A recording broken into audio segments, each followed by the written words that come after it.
I'm Cindy Brown, and let's queer up trans rights. Wyoming quietly restricts gender marker changes on IDs without public notice. Wyoming has become the 9th U.S. state to do this. The policy change, first reported by Transitics, came weeks after it already had taken effect. It requires residents to present an amended birth certificate to update their gender marker. However, because the state has already blocked those amendments, the rule creates a de facto ban on accurate identification for many transgender people. The move is part of a broader wave of restrictions across the U.S., with several Republican-led states tightening rules around identity documents in recent months. In Wyoming, the shift follows earlier legal and administrative changes, including the rollback of a long-standing policy in November of 2025 that had allowed gender marker updates on birth certificates through court orders. With no media coverage or public comment during the rulemaking process, the policy was implemented largely unnoticed.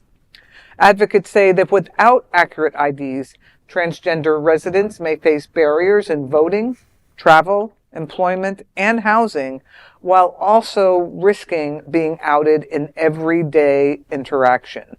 This is just ridiculous. I mean, how transgender people are here.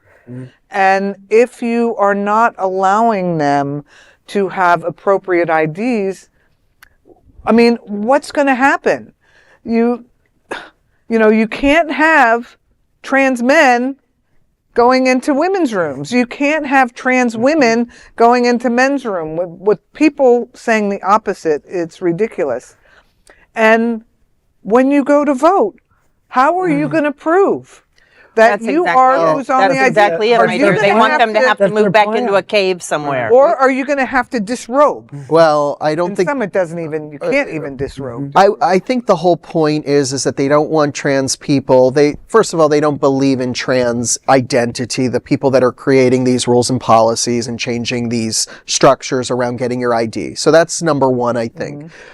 They don't want... And I guess they feel that if you're going to exist begrudgingly, don't leave your house. They don't want you to vote. They don't want you to exist in society. And it's very Orwellian to say, well, as long as you present an amended birth certificate, but they've closed off the avenues for providing that through the legislature, if I heard correctly, so they can stand under the cover of, well, that was what the legislature did. Right. We're in our lane. We're going to stay in our lane. They're going to stay in their lane. And once they, quote unquote, maybe get their act together in terms of allowing amended birth certificates, then these people will have an avenue to get their ID. It's all very cynical and it's all done in bad faith.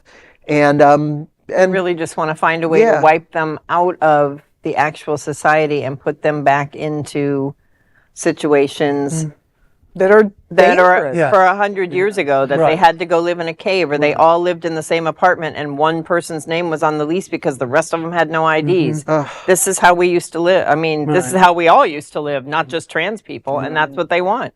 Well, we are talking about Wyoming, and what did we expect from the place where Matthew Shepard was brutally beaten and left to die? Through that. Did we expect sensitivity, civility, I mean, and maybe they think they can make all the trans people leave. I hope one of them has a trans kid any day now.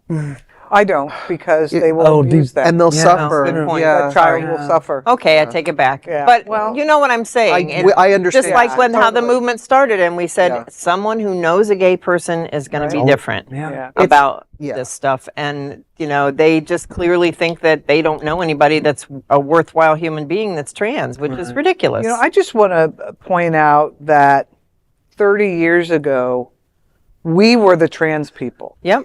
And I only say that because I believe that we will get past this. I also believe that many people will suffer and many people will die before trans people can see the acceptance that LGBT folks have finally started to see. Now, that's not across the board, but I am hopeful. But the question is, how many times every 30 years now we're going to have to go through these challenges like this? Well, Maybe.